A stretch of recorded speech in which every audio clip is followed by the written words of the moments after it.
शाम के 7 बज रहे। नमस्कार, न्यूज 24 पर आप देख रहे हैं सबसे बड़ा सवाल। आपके साथ मैं हूं मानक गुप्ता। लाख कोशिशों के बाद भी प्रधानमंत्री मोदी भारत को प्रतिष्ठित एनएसजी यानी न्यूक्लियर सप्लायर्स ग्रुप में जगह नहीं दिला पाए। 48 देशों के इस ग्रुप में 38 देशों ने भारत का समर्थन किया, लेकिन बाकी इंडिया के नाम पर सहमत नहीं हो पाए। परमाणु क्लब की मेंबरशिप न मिलना भारत के लिए आज की तारीख में एक बड़ा झटका तो है ही, लेकिन साथ ही इसे मोदी सरकार और खुद पीएम मोदी की विदेश नीति के लिए भी झटका माना जा रहा है, क्योंकि मोदी खुद कई देशों को मनाने गए थे कि वो भारत की एंट्री पर राजी हो जाएं, पर वो देश या तो पहले हां करके मुकर गए या फिर मामले को टालने के पक्ष में दिखे। आखिरकार एनएसजी की बैठक भारत की सदस्यता पर कोई फैसला लिए बगैर ही खत्म हो गई। इसलिए हमारा आज का सबसे बड़ा सवाल है, एनएसजी में भारत की नो एंट्री क्या मोदी की हार है? इसी पर बहस करेंगे। आपकी राय बनेगी न्यूज 24 की राय। सबसे बड़ा सवाल में आज का सवाल है, एनएसजी में भारत की नो एंट्री क्या नरेंद्र मोदी की हार है? अपनी राय हमें भेजने के लिए मोबाइल के एसएमएस बॉक्स में जाएं। अगर आपका जवाब हाँ है तो टाइप करें SBS स्पेस यस, और अगर आपका जवाब नहीं है तो टाइप करें SBS स्पेस नो और जवाब भेज दीजिए 5424240 पर।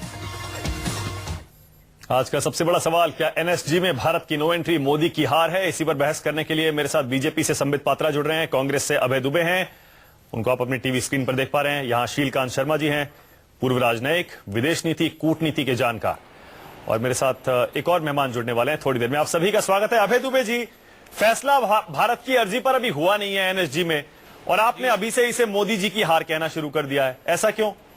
बिना फैसला हुए आपने मोदी जी को हारा हुआ कैसे करार दे दिया? नहीं, देखिए, जो आप देखें चाइना के जो राजदूत थे जो उसको परसीव कर रहे हैं, उनका साफ स्टेटमेंट था, और जिस प्रकार उन राष्ट्रों ने ऑब्जेक्शन लिया है, जिनको मनाने की कोशिश हुई है, तो मोदी सरकार को इस बात को समझ लेना चाहिए कि वो प्रसिद्धि या प्रचार चाहते हैं सिर्फ, या परिणाम चाहते हैं। क्योंकि एक बहुत बड़ा ऐसा इस विषय को प्रस्तुत किया गया देश के सम्मुख, जबकि आप अपने स्मृति पटलों को चिन्हित करें तो जो एनएसजी का वेवर हमको 2008 में मिला था, IAEA से हमने सेफगार्ड एग्रीमेंट साइन किया था, तभी संभव हो पाया कि हमने 30 सितंबर 2008 को फ्रांस से एग्रीमेंट किया, बाइलेटरल एग्रीमेंट। अमेरिका से तो हमारा एग्रीमेंट हुआ ही सही, उसके बाद नाम्बिया है, अर्जेंटीना है, रशिया है, रशिया से सबमरीन के लिए हमने न्यूक्लियर सबमरीन के लिए एग्रीमेंट किया है। आज हम लोगों ने जो 2008 के बाद उपलब्धियां हासिल की, ऐसा नहीं कि ये न्यूक्लियर प्रोग्राम हमारा आज का है। 56 में पहला अप्सरा हमारा टेस्टिंग रिएक्टर काम करिए ना। नहीं, एक सेकंड, देखिए अभय जी, ये कोई नहीं कह रहा है कि एनएसजी को या एनएसजी में यहां तक भारत को पहुंचाने की पूरी जो क्रेडिट है वो मोदी जी को जाती है, एनडीए को जाती है। इसका काम हर सरकार ने किया है, पहले से किया है। नहीं, अगर सर मैं ये कह रहा हूं, अबे मैं सिर्फ ये छोटी सी बात कह रहा हूं, मैं ये कह रहा हूं, अगर आप यूपीए के समय न्यूक्लियर एग्रीमेंट का क्रेडिट ले रहे हैं, तो आज अगर एनएसजी में इंडिया की मेंबरशिप लटकी है, उसकी जिम्मेदारी भी आपको लेनी चाहिए, क्योंकि पॉलिसीज तो वही है जो चली आ रही हैं आज भी। नहीं, देखिए, पॉलिसी का एक बुनियादी अंतर है। मैं तो ये कलेक्टिव रिस्पॉन्सिबिलिटी, मैं इसको राजनीतिक दल के दृष्टिकोण से नहीं देखता। ये हमने, चूंकि समूची भारत की प्रतिष्ठा दांव पर लगाने की आवश्यकता नहीं थी, क्योंकि बहुत बड़ा अंतर आने वाला नहीं था। अभी ठीक कहा किसी साथी मित्र ने, एक कंटिन्यूअस प्रोसेस है। आप अगर देखिए तो हमने अपना वो व्यवहार, जब हमारा एक सेकंड, आप कह रहे हैं कि इसे इतना बड़ा इवेंट नहीं बनाना चाहिए था, फिर आप कह रहे हैं पॉलिटिकल पार्टी के तौर पे इसे देख नहीं रहे हैं, लेकिन मोदी जी की हार भी बता रहे हैं। ये कैसे विरोधाभास है? ये तो हाँ, बिल्कुल। देखिए, विरोधाभास का प्रश्न नहीं है। मैं आपको एक उदाहरण देता हूं छोटा सा। जब ओबामा ने हिंदुस्तान को ये कमिट किया कि हम एनएसजी के लिए आपके लिए फिर से कोशिश करेंगे, तो ये बात शायद सब लोगों को पता नहीं है। हो सकता है सम्मित जी मेरे विद्वान साथी जानते हो कि कंसल्टेटिव ग्रुप की मीटिंग में 2010 में एनएसजी में ओबामा जी ने ये कमिट किया था कि मैं फूड फॉर थॉट एक पेपर इंडिया की मेंबरशिप के लिए रखूंगा, और 2011 की प्लेनरी में उसमें आयरलैंड में वो पेपर उन्होंने सबमिट किया, जिस पर एक विस्तृत डिस्कशन हुआ। और आपको जानकर आश्चर्य होगा, ये बात उस डिस्कशन में आई कि जो एनपीटी है वो गाइडिंग प्रिंसिपल है, वो मैंडेटरी नहीं है। और उस डिस्कशन पेपर में ये लिखा गया कि एनपीटी के अलावा उसके समकक्ष कोई एग्रीमेंट हो, बहुत सारे उल्लेख किए जिसमें आईएईए का सेफगार्ड भी है। तो ये सिर्फ एक हम इसलिए कहते हैं कि बड़ी हार के तौर पर मोदी सरकार की इसलिए देखते हैं, दो विषय हैं। क्यों पाकिस्तान को हमारे समकक्ष खड़े करके ये स्वीकृति दे दी भारत की विदेश मंत्री ने कि हम पाकिस्तान का विरोध नहीं करते हैं, जबकि वो प्लोरिफरेशन का आरोपी है। और दूसरा पॉइंट क्या है? समूचा विश्व जल्दी, और दूसरा पॉइंट क्या है सर? उसने लीबिया को, उसने नॉर्थ कोरिया दूसरा पॉइंट क्या है? और दूसरा बड़ा मुद्दा यह है कि जी संजीदगी डिप्लोमेसी में नहीं थी। उस बात को अब मीडिया में पहले रिपोर्ट देते थे कि जयशंकर प्रसाद एक कॉन्फिडेंशियल यात्रा कर रहे हैं हम उन देशों से, तो आपको साइलेंटली इस पर काम करना संबित जवाब दीजिए। ऐसा वातावरण इतना सारा पॉलिटिकल कैपिटल, डिप्लोमेटिक कैपिटल अपनी एनएसजी की इस बिड में डालने की जरूरत क्या थी, जब हमको पता था कि हम कामयाब नहीं होने वाले हैं? देखिए, मैं एक एक करके सबका जवाब दूंगा, मगर मैं बहुत ही गंभीरता के साथ कहूंगा ये दुख का विषय है कि जब प्रधानमंत्री अभी देश में टच डाउन नहीं किए हैं, अर्थात उनकी जहाज अभी हिंदुस्तान पहुंची नहीं है, और जब नेगोशिएशंस चल रहे थे, कंप्लीट भी नहीं हुए थे, जहां की हिंदुस्तान की विपक्षी पार्टियों को, हिंदुस्तान के सत्तारूढ़ पार्टी को और तमाम सभी को एकजुट होकर इसके पीछे खड़ा होना चाहिए कि नहीं ठीक है, हिंदुस्तान आगे बढ़ रहा है, नेगोशिएशन में हम अपर हैंड में है, नेगोशिएशन कंप्लीट नहीं हुआ है। वैसे में आम आदमी पार्टी और कांग्रेस ने जिस प्रकार का व्यवहार किया है, मैं एक्सपेक्ट नहीं करता था कि मैच्योर्ड पॉलिटिकल पार्टी इस प्रकार का व्यवहार करे। मोदी जी हो सकता है आपको लगता हो कि वो बीजेपी के प्रधानमंत्री हैं, मगर वो वहां भारत को रिप्रेजेंट कर रहे हैं। भारत आपका और मेरा दोनों का देश है। दूसरी बात है, आप देखिए, आपने कहा कि इतना हल्ला क्यों मचाया, क्यों जाके सब जगह याचक बने हुए थे, हाथ जोड़ जोड़ के क्यों मांग रहे थे, इतना मीडिया फ्रेंजी क्यों दिखाया? देखिए, इसका उत्तर बड़ा सिंपल है। ये आजकल इलेक्ट्रॉनिक मीडिया का जमाना है। आजकल कुछ भी आप करें वो बहुत बड़ा न्यूज बनता है। जब MTCR में हमने सदस्यता ली, जिसमें कि चाइना भी सदस्य नहीं है, और ये चंद दिनों पहले हुआ जब प्रधानमंत्री अमेरिका के दौरे पे थे, तो स्वाभाविक है कि जब इतनी बड़ी जीत हिंदुस्तान को मिली तो उसका एक माहौल बना, और उस माहौल के आवरण में सभी ने यह भी कहा कि अब बहुत जल्दी हम NSG का भी जो है मेंबरशिप ले लेंगे, जिसको पार्टनरशिप कहा जाता है, हम उसमें भी आ जाएंगे। स्वाभाविक है, ये मीडिया का जमाना है। लेकिन नहीं आए संबित, सवाल तो वही है ना, मोदी जी ने जितनी कोशिशें की इतने देशों को मनाने की, निकला कुछ नहीं उसमें से, तो नाकामी हुई। मैं बता रहा हूं, नहीं, पहली बात आप याद रखिए कि ये अभी ऑनगोइंग प्रोसेस है। ये एक सेशन था, सेशन के बाद सेशंस आएंगे, ये कंक्लूडिंग सेशन नहीं है, और उसके बाद ये निर्णय होगा कि भारत इसका मेंबर बना है या नहीं। ऑनगोइंग सेशन के दौरान ही हम अगर घर के पटल पे ही खुद इंडिया में हम इस प्रकार की निराशा दिखाकर एक दूसरे पर चिल्ला चोट शुरू कर दे, तो इसका क्या असर जाएगा पूरे विश्व पे? मैं अभी डिबेट में आने से पहले न्यूयॉर्क टाइम्स और वॉशिंगटन पोस्ट को पढ़ के आया हूं। आप देखिए जरा उसमें क्या लिखा है। इतनी भूरी भूरी प्रशंसा हिंदुस्तान के एफर्ट को लेकर लिखा है कि एक आदमी नरेंद्र मोदी ने इतनी प्रयास किया। आप खुद भी कह रहे हैं कितनी कोशिश की, कितना प्रयास किया। तो आप देखिए, जब विदेश की पत्रिकाएं, विदेश की इतनी बड़ी बड़ी अखबार इस प्रकार प्रशंसा लिख रहे हैं। अच्छा रुकिए, एक सेकंड रुकिए, आप कह रहे हैं और सरकार भी कह रही है कि इंडिया को यहां तक लाना भी कामयाबी है। एक सेकंड रुकिएगा अभय जी, शीलकांत शर्मा जी, अब इसको कैसे देखें? इंडिया ने एप्लीकेशन लगाई, पहले तो उसको स्वीकार करने के लिए काफी डिबेट हुई, चाइना ब्लॉक करता रहा, अब आखिरकार हुआ, उस पर कोई फैसला नहीं हुआ, उसे टाल दिया गया। तो इसे भारत की जीत माने कि एप्लीकेशन लगाई गई, यहां तक हम आ गए, 38 देश हमारे समर्थन में, या इसे नाकामी देखें कि वो एप्लीकेशन आगे नहीं बढ़ी, लटक गई? ये आप डिप्लोमेसी की बात है जी। डिप्लोमेसी में भारत की जो साख है दुनिया में, वो कब बढ़ेगी? वो तब बढ़ेगी जो दुनिया जिस चीजों को महत्वपूर्ण समझती है, हम उसको भी महत्व दें। तो NSG धीरे धीरे ऐसी स्थिति में पहुंच गई है कि दुनिया उसको महत्वपूर्ण मानती है, और भारत अगर जाके ये कहे कि हम इसके मेंबर बनना चाहते हैं, हाँ। और हम अपने सारे कामों से इस बात को सत्यापित करते हैं कि हम उस मेंबरशिप के लायक हैं, हाँ।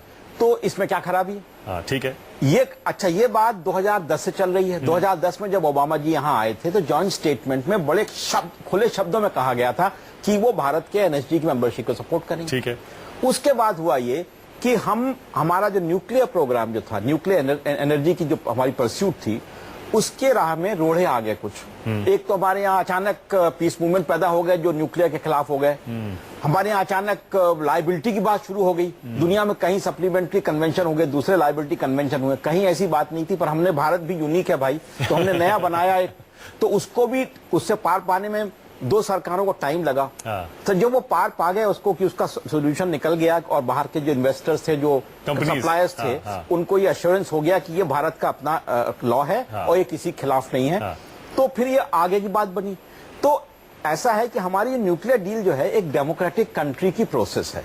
उसमें हम लोग 5 आदमी हैं, नाना मुनी नाना मती, जो बाहर के दुश्मन है भारत के, जिनका खेल कल हुआ, जिन्होंने हजारों प्रोसीजरल स्कटल किए। चाइना, आप जानते हैं, वो हमारे दोस्त का भी नहीं। अगर आप ये सोचें कि उनके निहोरे करके आप उनके दोस्त वो आपके दोस्त बन जाएंगे, वो क्यों बनेंगे? 62 से अभी तक के देख लीजिए, ये मेरा पर्सनल व्यू है, पर सुनिए आप पहले बात। 62 से अभी तक देख लिए, उन्होंने कब आपका साथ दिया बताइए?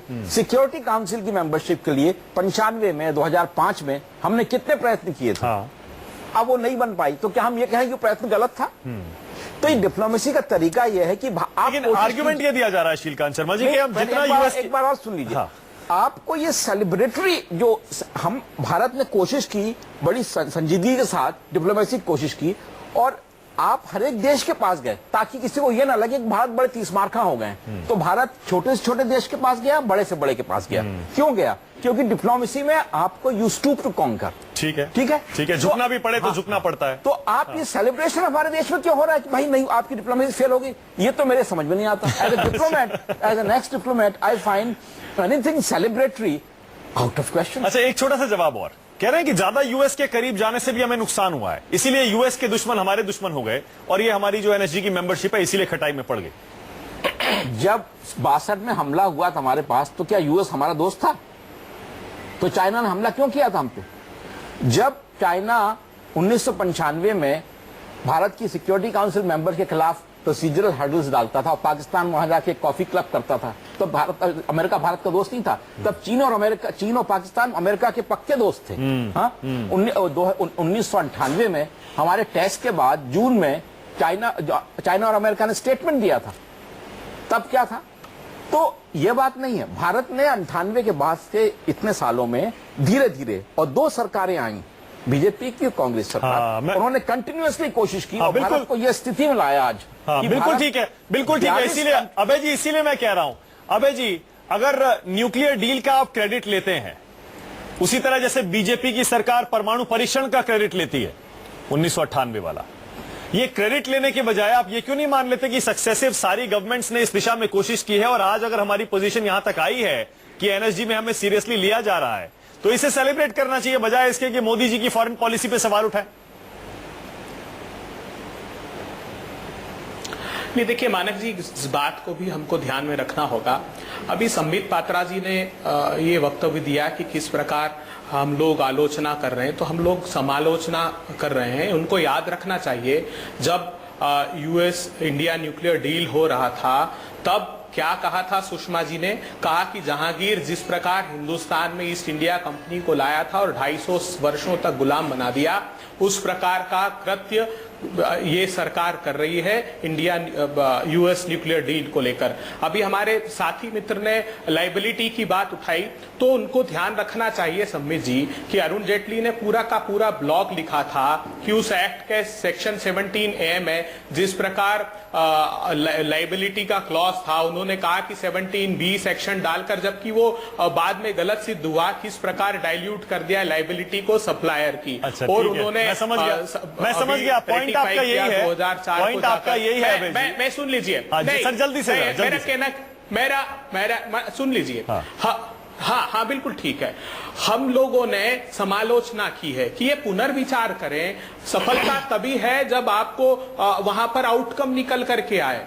क्यों हम इस प्रक्रिया को और लंबा करके, मैंने कहा कि वो बायलेटरल एग्रीमेंट्स हमारे हैं, हमको ज्यादा फर्क पड़ने वाला नहीं है, लेकिन एक मॉरल बूस्ट के लिए हम लोगों को, या यूनाइटेड नेशन, ठीक है अभय जी, एक सेकंड रुकिए। आपका पॉइंट ये है कि अगर हम आज पॉलिटिक्स कर रहे हैं इस पे, तो जब हमने न्यूक्लियर कोई सक्सेस हमारी गवर्नमेंट ने हासिल किया, तो इन लोगों ने भी पॉलिटिक्स की थी। ये पॉइंट हम पॉलिटिक्स नहीं कर रहे। कर्नल दानवीर सिंह यहाँ स्टूडियो में आ गए, डिफेंस एक्सपर्ट हैं, कूटनीति और विदेश नीति भी बहुत अच्छी तरह समझते हैं। एक सेकंड अभय जी, प्लीज। मैं एक मिनट सर, एक सेकंड रुकिए ना अभय जी, प्लीज। कर्नल, क्या लग रहा है आपको? एनएसजी में इंडिया की मैं सिर्फ एक एप्लीकेशन छोटा सा लटक सवाल आपके गई, सामने ना आगे रखना बढ़ी, चाहता ना हूं। पीछे, ना उसे रिजेक्ट किया गया, ना पास हुई।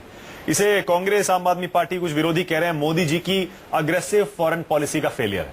आप मानते हैं? देखिए, ये नेशनल इशू है, स्ट्रेटेजिक इशू है। इसको पॉलिटिकल प्रिज्म से देखना और हर चीज को पॉलिटिकल प्रिज्म से देख के और उस पर टिप्पणी करना, मेरे ख्याल से ये बताता है कि हम लोगों का स्ट्रेटेजिक माइंडसेट ही नहीं है।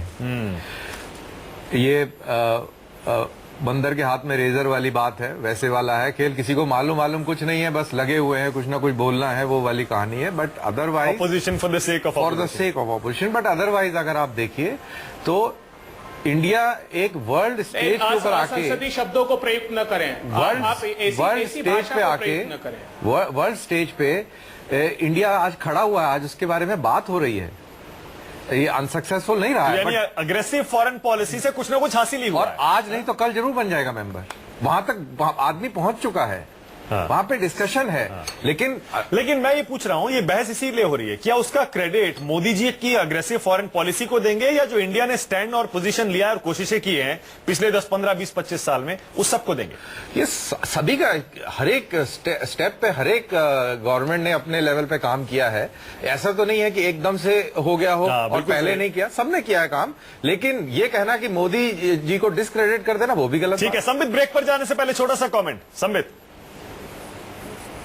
देखिए, इसमें कोई दो मत नहीं है कि फॉरेन पॉलिसी इन कंटिन्यूएशन अर्थात पुराने सरकारों को ध्यान में रखते हुए चलती है। ठीक है। मगर मैं कुछ शब्द कहूंगा जो कि एक नए सरकार के आने के बाद होता है। प्रायोरिटाइजेशन होती है, री एनर्जाइजेशन होती है, वाइटलाइजेशन होती है, एक नए ऊर्जा और नई एनर्जी के एडिशन होती है, जो कि मोदी जी के आने के बाद हुआ है। और देखिए, इसीलिए शायद हम एनर्जी का डिस्कशन अभी भी कर रहे हैं।